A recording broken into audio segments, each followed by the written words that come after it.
T, treasure. T, trésor. Trésor. L'eau devint un symbole fort pour les hommes.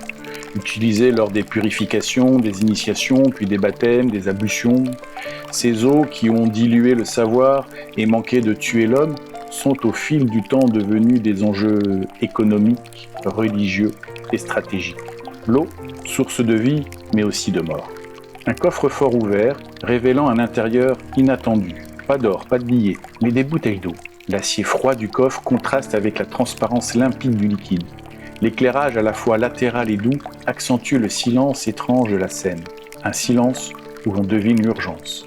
Après U de Universal, où la loi était gravée dans le cuir et protégée derrière du verre, T nous montre ce qui, au-delà des textes, devient l'objet concret de convoitise et de contrôle, l'eau.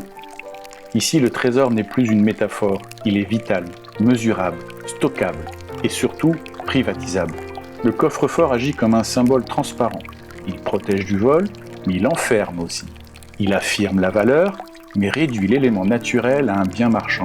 Il sacralise, mais exclut, car ce qui est enfermé n'est pas partagé. L'eau, dans les traditions spirituelles, purifie et initie. Elle lave les péchés, ouvre les portes du sacré, relie l'homme à sa source. Mais dans ce coffre, elle n'est plus fleuve, pluie ou source vive. Elle est standardisée, embouteillée, mise sous scellé. Sa fonction première, nourrir et relier, s'efface derrière son statut de bien à rare.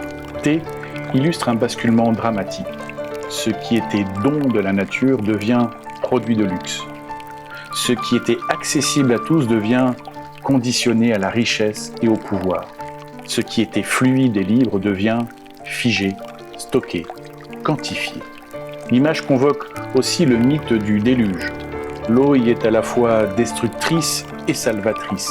Elle efface pour purifier, mais elle peut aussi tout engloutir. Dans le coffre, on retrouve cette dualité.